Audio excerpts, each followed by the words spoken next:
Magic Treehouse number 4. Pirates Past Noon by Mary Pope Osborne.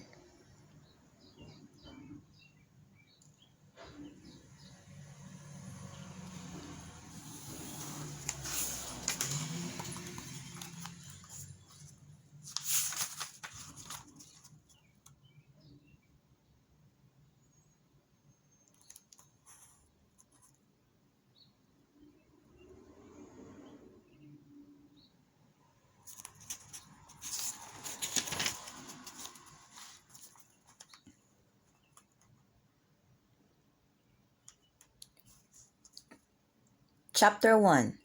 Too late. Jack stared out his bedroom window.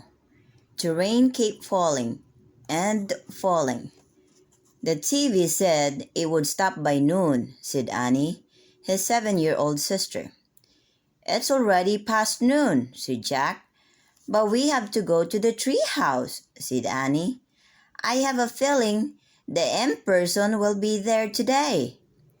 Jack pushed his glasses into place and took a deep breath. He wasn't sure he was ready to meet the M person yet. The mysterious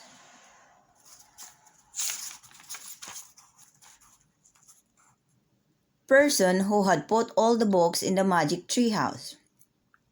Come on, said Annie. Jack sighed. Okay, he said. You get our raincoats and boots. I'll get the medallion and bookmark. Annie ran to get their rain gear. Jack reached into his drawer. He took out the medallion. It was gold. The letter M was engraved on it. Then he took out the bookmark. It was made of blue leather. It had the same M on it. Both M's matched the M that was on the floor of the treehouse. Jack put the medallion and bookmark into his backpack. Then he threw in his notebook and pencil. Jack liked to take notes about important things. I got our rain stuff, called Annie. Jack picked up his pack and went downstairs. Annie was waiting by the back door. She was putting on her boots. "Meet you outside," she said. Jack pulled on his raincoat and boots. Then he put on his backpack and joined her. The wind was blowing hard. "Ready, set, go!" shouted Annie.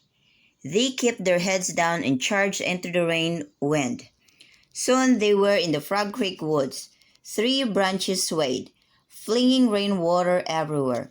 "Yuck!" said Annie. They splashed through puddles until they came to the tallest oak tree in the woods. They looked up. Tucked between 2 branches was the treehouse. It looked dark and lonely against the stormy sky. Hanging from the treehouse was a rope ladder. It was blowing in the wind. Jack thought of all the books up there. He hoped they weren't getting wet. "The M person's been there," said Annie. Jack caught his breath. "How can you tell?" he said. "I can feel it," she whispered. She grabbed the rope ladder and started up. Jack followed. Inside the treehouse, it was chilly and damp. But the books were dry. They were all neatly stacked along the wall, just the way they had been the day before.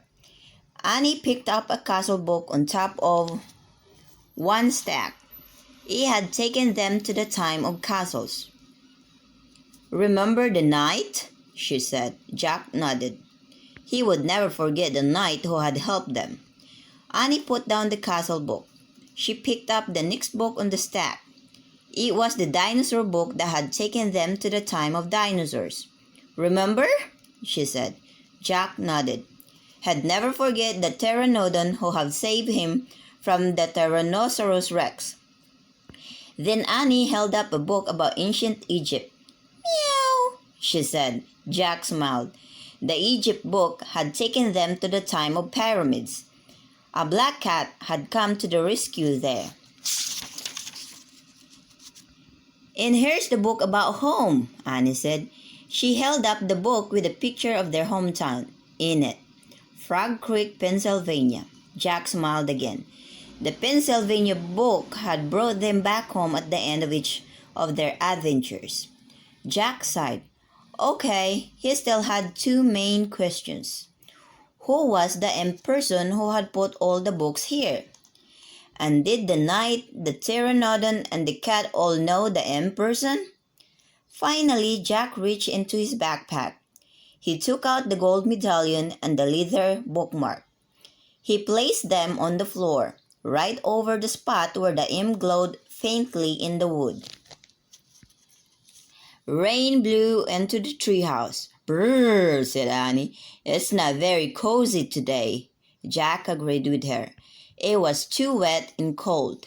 Look, Annie pointed to an open book lying in the corner. I don't remember a book being open. Me neither, said Jack. Annie picked up the book. She stared at the picture on the page. Wow, this place looks great. She showed the picture to Jack.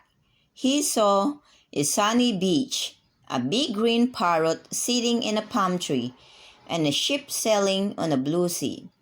Another gust of rainy wind blew into the treehouse. Annie pointed to the picture. I wish we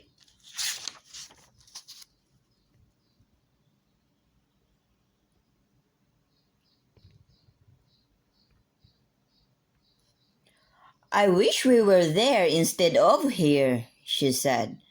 Yeah, said Jack, but where is there? Too late, came a squawk. Jack and Annie turned quickly. Sitting on a branch outside the window ledge of the treehouse was a green parrot, exactly like the parrot in the picture. Too late, the parrot squawked again. A talking parrot, said Annie. Is your name Polly? Can I call you Polly? Suddenly, the wind started to whistle. Oh no, we're in a big trouble, said Jack. The wind blew harder. The leaves shook. The treehouse started to spin, faster and faster. Jack squeezed his eyes shut. Then everything was still.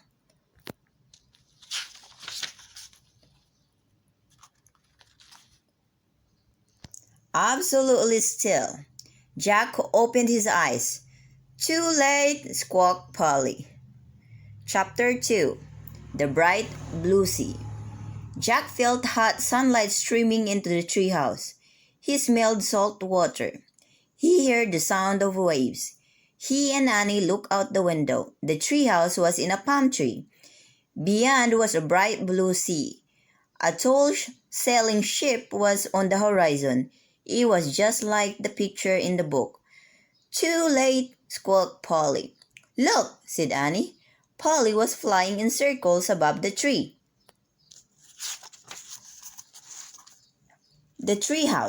Then she swooped down to the ocean. Come on, let's follow her. Let's go in the water, said Annie. She took off her raincoat and dropped it on the floor. Wait, we have to study the book first, said Jack. He started to reach for the book, but Annie grabbed it. You can read it on the beach, she said. Without even looking at the cover, she shoved the book into Jack's backpack. He sighed. Actually, the water did look wonderful. Okay, Jack said. He took off his raincoat too. Come on, Annie handed Jack his backpack, then started down the ladder. Jack folded the raincoat and put it next to the stack of books. He put on his backpack, then he went down the ladder. As soon as Annie hit the sand, she ran toward the ocean. Jack watched her wade into the water. She was still wearing her rain boots. Your boots, Annie, called Jack. She shrugged. They'll dry out, she said. Jack took off his boots and socks. He put them beside his pack. Then he rolled up his jeans and ran across the hot sand into the waves. The water was warm and clear. Jack could see shells and tiny fishes. He shielded his eyes against the sun and peered out at the sea. The tall sailing ship seemed a bit closer. Where's Polly? Said Annie. Jack glanced around. No sign of Polly. not in the palm trees, not on the sunlit sand, not over the bright blue sea.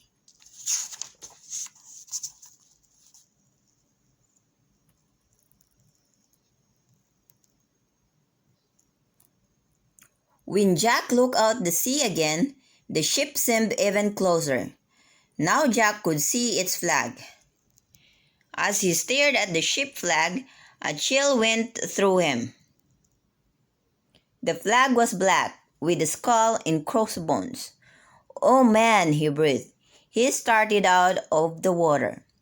"What's wrong?" said Annie. She splashed after him. Jack ran to his backpack. Annie followed. He grabbed the book from his backpack. He looked at the cover. For the first time, he and Annie read the title of the book. "Yikes," said Annie. "Pirates of the Caribbean." Jack read aloud. Chapter 3. 3 Men and a Boat. "We've come to the time of pirates," Jack said. "Pirates?" squeaked Annie. "Like in Peter Pan?" Jack flipped to the picture that showed the parrot, the sea, and the ship. He read the caption under the picture. 300 years ago, pirates raided Spanish treasure ships in the Caribbean Sea. He grabbed his notebook and pencil from his pack. He wrote, "Pirates in the Caribbean." He turned to the next page. There was a picture of a pirate flag. He read, "The skull and crossbone flag was called the Jolly Roger." "Let's go," said Annie. "Wait," said Jack. "I want to make a drawing of the flag." He propped the pirate book in the sand. He started drawing the Jolly Roger flag. "Don't copy the picture in the book," said Annie. "Look at the real thing." But Jack pushed his glasses into place and kept drawing. Jack, some pirates are getting into a rowboat," said Annie. Jack kept drawing. "Jack, the boat's leaving the big ship," said Annie. "What?" Jack looked up. "Look," Annie pointed. Jack looked. He saw the rowboat coming toward the shore. "Run!" said Annie. She started running toward the treehouse. Jack jumped up. His glasses fell off. "Hurry!" Annie called back to him. Jack went down on his knees. He felt for his glasses. Where were they? Jack saw something glinting in the sand. He reached for it. It was his glasses. He snatched them up. Then he threw his notebook and pencil into his pack. He put the pack on his back. He grabbed his boots and his socks, and he took off running. "Hurry! They're coming!" Annie was at the top of the rope ladder. Jack looked back at the sea. The pirates were closer to the shore. Suddenly, Jack saw the pirate boat. In all the confusion, he had forgotten it. It was still propped in the sun. "Oh man, I forgot the book," he said. He dropped his socks and boots below the treehouse. "Come on, Jack!" Annie shouted. "I'll be right back," Jack called. "I've got to get the book." "Jack, forget it!" But Jack was already running toward the water. Jack grabbed the book. "Come back!" Annie shouted. Jack shoved the book into his backpack. Suddenly, a giant wave carried the rowboat right onto the beach. "Run, Jack!" shouted Annie. 3 big pirates splashed onto the sand. They had knives in their teeth. They had pistols in their belts. They charged toward Jack. "Run, Jack, run!" cried Annie. Chapter 4. Vile Body. Jack started to run across the hot sand. He ran as fast as he could, but the pirates ran faster. Before Jack knew it, the biggest pirate had grabbed him. Jack struggled, but the pirate had huge, strong arms. He held on to Jack and laughed a mean, ugly laugh. He had a shaggy black beard, a patch covered one eye. Jack heard Annie yelling. He saw her coming down the rope ladder. "Stay where you are!" Jack shouted. But Annie kept coming. "Leave him alone, you bully!" she cried. The other 2 pirates laughed meanly. They were dirty and ragged. Annie charged up to the biggest pirate. "Let him go," she said. She hit the pirate with her fist and kicked him. But the pirate just growled. Then he grabbed her too, and with his giant hands, he held Jack and Annie as if they were two kittens. "No one escapes, Captain Bones," he roared. His breath was terrible. "Let go!" Annie shouted into his face.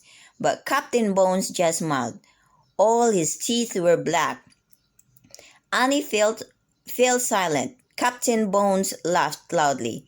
Then he turned to the other two.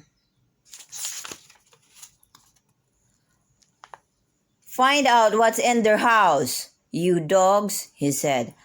"Aye, aye, Captain," they answered, and they started up the ladder to the treehouse. "What do you spy, Pinky?" shouted Captain Bones. "Books, Captain," Pinky shouted down. "Ah, books," growled Captain Bones. He spit on the sand. "I want gold, you dogs." "Dogs are nicer than you," said Annie. "Shh," said Jack. "What about you, Stinky?" Captain Bones roared. "Just books, Captain," shouted Stinky. "Ah, books," said Captain Bones. He spit on the sand again. "I hate books. Keep looking, dogs. Find me something good." Captain Bones grabbed Jack's backpack. "What's in here?" he said. "Nothing." Jack quickly opened the pack. "Just paper, a pencil, a book." "Another book!" roared Captain Bones. "That's vile booty!" The gleeful shriek pierced the air. Captain Bones froze. "What's that?" he shouted. "Look, Captain, look!" Pinky leaned out the treehouse window. He held the medallion. It glimmered in the sunlight. "Oh, brother," thought Jack. "Throw it down!" cried Captain Bones. "It's not yours!" shouted Annie. Captain Bones dropped Jack and Annie. He caught the medallion as it fell. "Gold! Gold! Gold!" he cried. Captain Bones threw back his head and laughed horribly. He grabbed two of his pistols. He shot them into the air. Pinky and Stinky howled like wolves. Woo! Chapter 5. The Kid's Treasure. Jack and Annie watched in horror. The gold-greedy pirates seemed to have lost their minds. Jack nudged Annie. Together, they started to back slowly away from the pirates, toward the treehouse. "Halt!" Captain Bones shouted. He aimed his pistols at them. "Not another step, lubbers!" Jack and Annie froze. Captain Bones grinned his black-toothed grin. "Tell old Bones where the rest is." Captain Bones growled. "Oh, prepare to meet thy doom." "What? What rest?" said Annie. "The rest of the treasure," roared Captain Bones. "I know it's on this island. I have a map." He reached into a belt pouch and pulled out a torn piece of paper. He waved it at Jack and Annie. "Is that a treasure map?" asked Jack. "Aye, it's the map telling about Kid's treasure." "Which Kid's treasure?" "Not us kids," said Annie. "We don't know anything about Kid's treasure." "Why don't you read the map?" said Jack. "You read it." Captain Bones shoved the map in Jack's face. Jack stared at the strange marks on the paper. "What does that mean?" asked Jack. "What does what mean?" asked Captain Bones. "Those words." Jack pointed at the words at the bottom of the map. "Well, it means Captain Bones." Good Eye squinted at the writing. He frowned. He coughed. He rubbed his nose. "Ow! Leave him alone." Pinky growled at Jack. "You know he can't read," said Stinky. "Shut up!" Captain Bones roared at his men. "Jack and I can read," Annie piped up. "Shh," said Jack. "Captain, make them read the map," said Stinky. Captain Bones gave Jack and Annie a dark look. "Read it," he growled. Then will you let us go?" said Jack.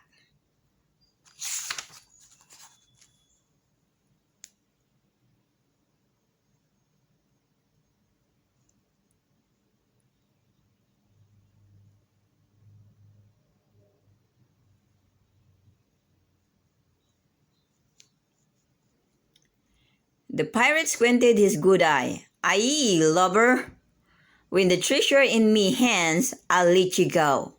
"Okay," said Jack. "I'll read it to you." He looked at the map. It says, "The gold doth lieth beneath the whale's eye." "He?" Captain Bones scowled. "What's that supposed to mean, lubber?" Jack shrugged. "Hang it. Take them back to the ship." "Take 'em hack to the ship," shouted Captain Bones. "They can rot there till they're ready to tell us how to find Kid's treasure." Jack and Annie were tossed into the rowboat. Waves splashed the sides. The sky ahead was dark with thunderclouds. A strong wind had started to blow. "Row, dogs, row," said Captain Bones.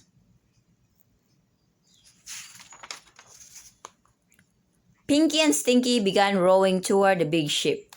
"Look," Annie said to Jack. She pointed to the shore. Polly the parrot was flying over the sand. "She wants to help us," whispered Annie. Polly started to fly out over the waves, but the winds were too strong.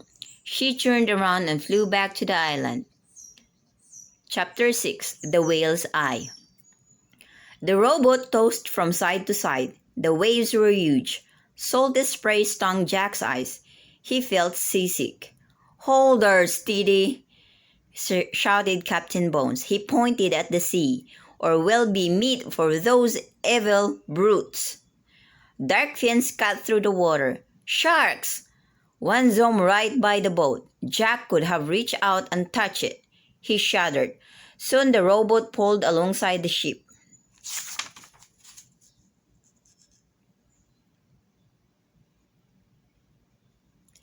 The air was filled with wild fiddle music and bagpipes playing, and Jack heard jeers, shouts, and ugly laughter.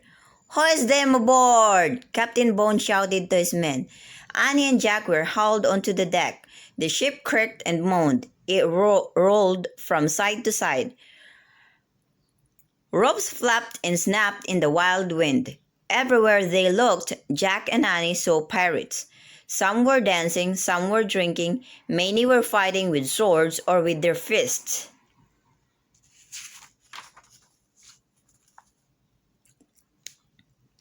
"Lock them in my cabin," Captain Bones ordered. A couple of pirates grabbed Jack and Annie and threw them in the ship's cabin, then locked the door. The air inside the cabin was damp and sour-smelling. A shaft of gray light came through a small round window. "Oh man," said Jack, "we've got to figure out how to get back to the island, so we can get into the treehouse and go home," said Annie. "Right." Jack suddenly felt tired. How would they ever get out of this mess? "We'd better examine the book," he said. He reached into his pack and pulled out the pirate book. He flipped through the pages. He looked for information to help them. "Look," he said. He found a picture of pirates burying a treasure chest. "This might help." Together, they read the words under the picture. Captain Kidd was a famous pirate. It is said that he buried the treasure chest on a deserted island. The chest was filled with gold and jewels. "Captain Kidd?" said Jack. "So that's the kid that Bones keeps talking about," said Annie. "Right," said Jack. Annie looked out the round window. "And Captain Kidd's treasure is buried somewhere on the island," she said. Jack took out his notebook and pencil. He wrote, Captain Kidd's treasure on island." "Jack," Annie said. "Shh, wait a minute," he said. "I am thinking." "Guess what I see?" said Annie. "What?" Jack asked. He looked back at the book. "A whale." "Neat," he said. Then he looked up. "A whale? Did you say a whale?" "A whale, a huge whale, as big as a football field." Jack jumped up and looked out the window with her. "Where?" Jack asked. All he could see was the island and stormy waves and shark fins. "There," said Annie. "Where? Where?" "There. The island is shaped like a giant whale." "Oh man," whispered Jack. Now he could see it. "See the whale's back?" said Annie. "Yep."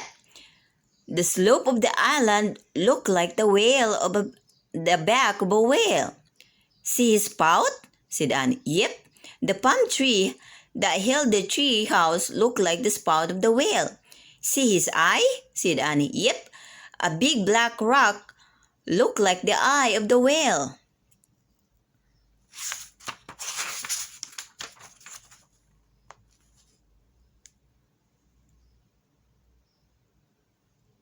The gold does lie beneath the whale's eye, whispered Jack.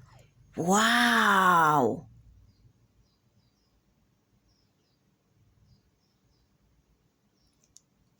Chapter 7. Gales a-blowin'. So the treasure must be under that rock, said Annie. Right, said Jack. Now we just have to get back to the island. We'll show Captain Bones where the treasure is. Then while all the pirates are digging, we'll sneak up to the treehouse and make a wish to go home, said Annie. Right. Jack poked his head out of the round window of the cabin. Captain Bones, sir, he shouted. The pirates took up the cry. Captain Bones! Captain Bones! Hey! Came a horrible voice. Captain Bones stuck his ugly face through the window. His good eye glared at Jack. What do you want, lubbers? We're ready to tell the truth, sir, said Jack. Go ahead, growled Captain Bones. We know where Captain Kidd's treasure is. Where? We can't just tell you. We have to show you, said Annie. Captain Bones gave Annie and Jack a long, hard look. You'll need a rope, said Jack. And shovels, said Annie. Captain Bones growled. Then he roared at his men. Get some rope and shovels. Aye, aye, Captain. Then through these lubbers and the boat. We're going back to the island. Aye, aye, Captain. But back in the rowboat, Jack saw the sky had grown even darker with clouds. The waves were bigger. The wind was howling. Gales a-blowin', said Pinky. You'll see a gale if I don't give me gold today. By thunder. Captain Bones shouted, Row, dogs, row! The three pirates battled the waves until the rowboat reached the island. They all piled onto the shore. Captain Bones grabbed Jack and Annie. Okay, lubbers, he said. Now show us where the treasure is. There, said Annie. She pointed at the black rock near the tip of the island. Under the rock, said Jack. Captain Bones dragged Jack and Annie down the beach to the black rock. Get to work, Captain Bones said to Pinky and Stinky. What about you? Said Annie. Me? Work? Captain Bones chuckled. Jack gulped. How could they get away from him? Don't you think you should help your friends? He said. Captain Bones gave Jack a horrible grin. Nah, I'm going to hold you two till there's treasure in me hands. Chapter 8. Dig, dogs, dig! Pinky and Stinky tied the rope around the big rock. The wind howled. The two pirates pulled and pulled and pulled. They need help, said Jack. Let the dogs do the work, growled Captain Bones. You're not very nice to them, said Annie. Who cares? Roared Captain Bones. Captain, we got it, shouted Pinky.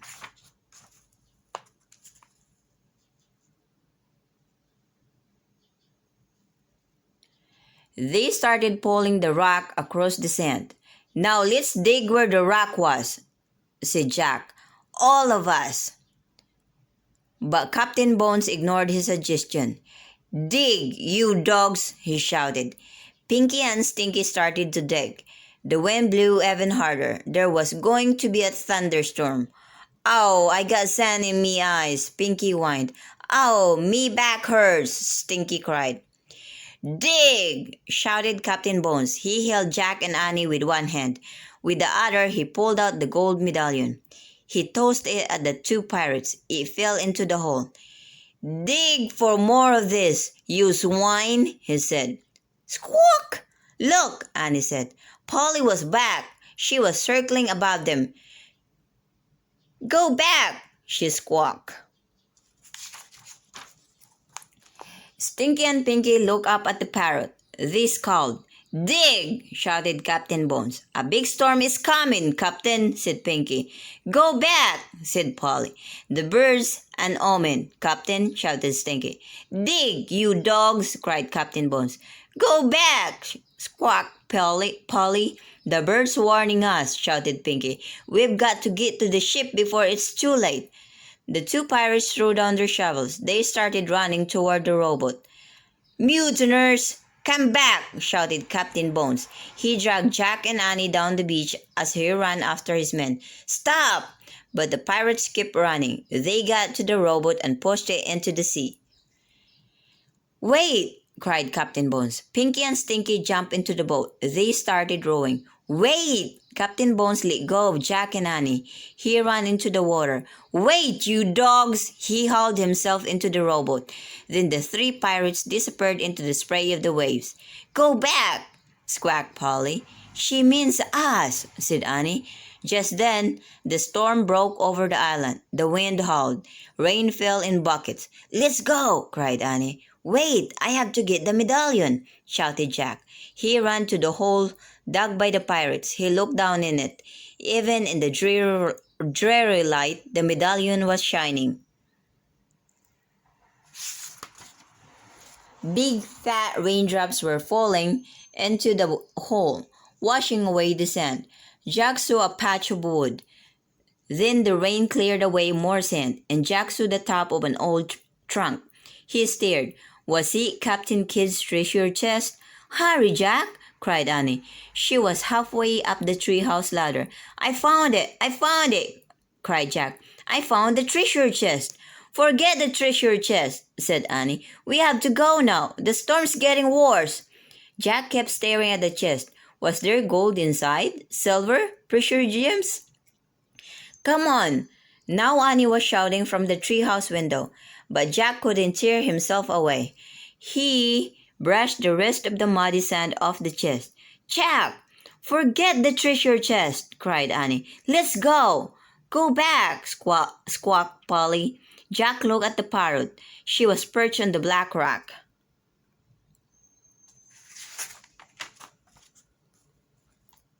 He stared into her eyes. He thought he knew her from somewhere else. "Go back, Jack," she said. She sounded like a person. Okay, it was definitely time to go. Jack took one last look at the treasure chest. He clutched the gold medallion. Then he took off running toward the treehouse. His socks and rainbows were still there. He quickly pulled the boots on. He shoved the socks into his backpack. The rope ladder was dancing wildly in the wind. Jack grabbed it. It was tossed. The ladder swayed as Jack climbed. He was tossed this way and that, but he held on tight. At last, he pulled himself into the treehouse. "Let's go!" he cried. Annie was already holding the Pennsylvania book.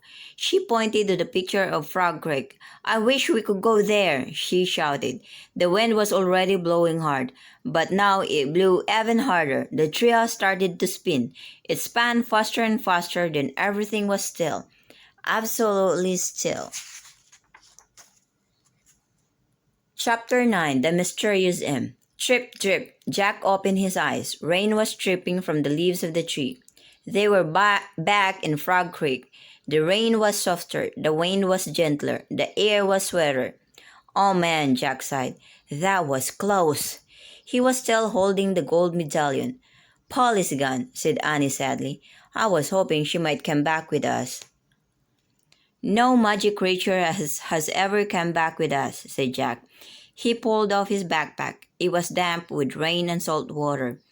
Jack took out the pirate book. He put it on the stack of books, on top of the dinosaur book, and the night book, and the mummy book. Then Jack put the gold medallion beside the bookmark with the letter M. Next, he went down onto his knees and ran his finger over the shimmering M on the floor. "We didn't find any M's on this trip," he said. "Or the M person," said Annie. "Squawk! Polly!" Annie cried. The parrot swooshed into the treehouse.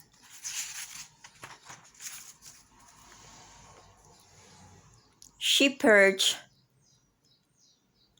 on the stack of books. Polly looked straight at Jack. What are you doing here? He asked her. Slowly, Polly raised her bright green wings. They grow bigger and bigger until they spread out like a huge green cape. Then, in a great swirl of colors, in a blur of feathers and light in, a flapping and stretching and screeching, a new being took shape. Polly was not a parrot any longer. In her place was an old woman. A beautiful old woman with long white hair and piercing eyes.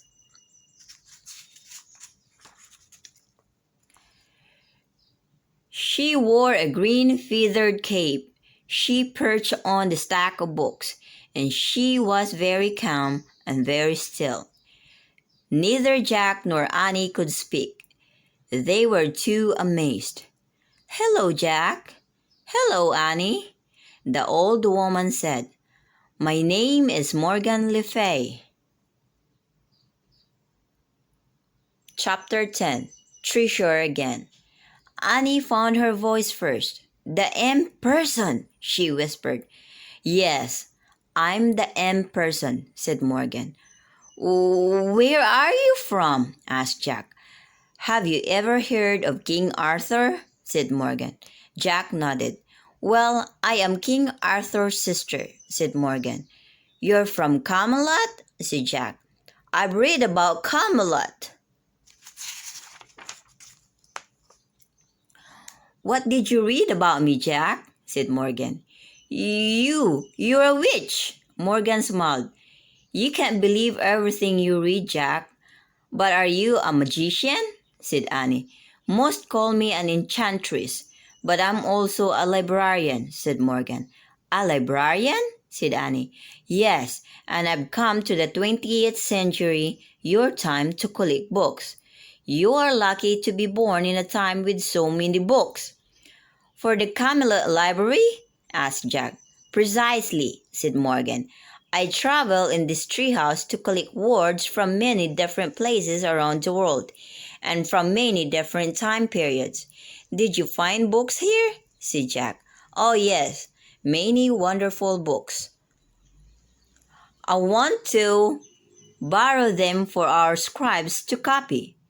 "Did you put all the bookmarks in them?" said Jack. "Yes, you see, I like the pictures in the books. Sometimes I want to visit the scenes in the picture, so all the bookmarks mark places I wish to go." "How do you get there?" asked Annie. "I placed a spell on the treehouse," said Morgan. "So when I point to a picture and make the wish, the treehouse takes me there." "I think you dropped this in dinosaur times," said Jack. He handed the gold medallion to Morgan. "Oh, thank you. I wondered where I'd lost it," she said. She put the medallion into a hidden pocket in her cape. "So can anybody work the spell?" asked Annie. "Anybody who tries it?"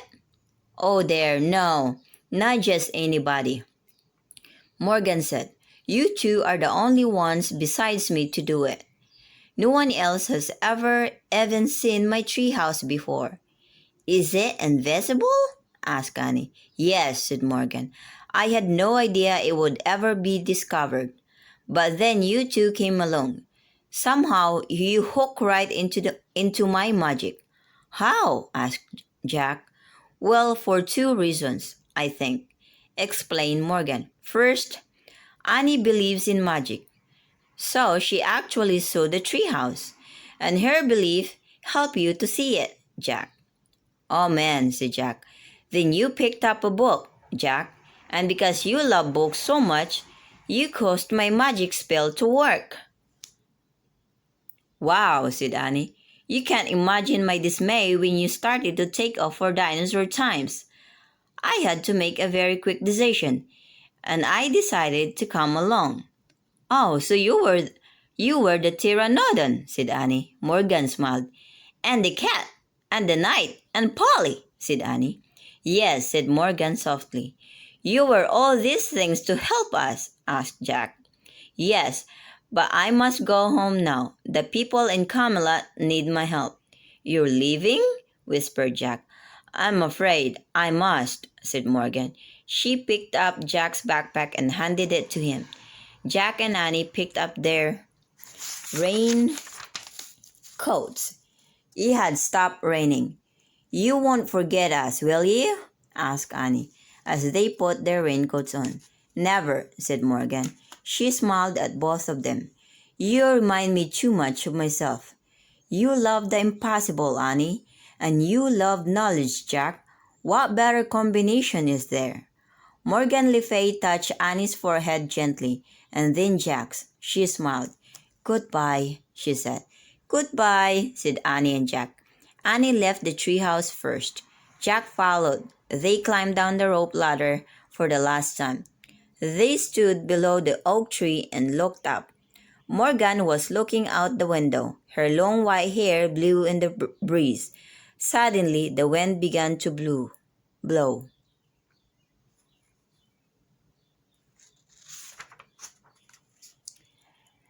The leaves began to shake. A loud whistling sound filled the air. Jack covered his ears and squeezed his eyes shut. Then everything was silent, absolutely silent. Jack opened his eyes. The treehouse was gone. All gone. Absolutely gone. Annie and Jack stood a moment, staring up at the empty oak tree, listening to the silence. Annie sighed. Let's go, she said softly. Jack just nodded. He felt too sad to speak. As they started walking, he put his hands into his pocket. He felt something. Jack pulled out the gold medallion. Look, he said. How did... Annie smiled. Morgan must have put it there, she said. But how? Magic, said Annie. I think it means she'll be coming back. Jack smiled. He clutched the medallion as he and Annie took off the wet, sunny woods. As they walked, the sun shined through the woods, and all the wet leaves sparkled. Everything, in fact, was shining. Leaves, branches, puddles, bushes, grass, vines, wildflowers, all glittered like jewels, or gleamed like gold. Annie had been right, thought Jack. Forget the treasure chest. They had treasure at home, a ton of it, everywhere.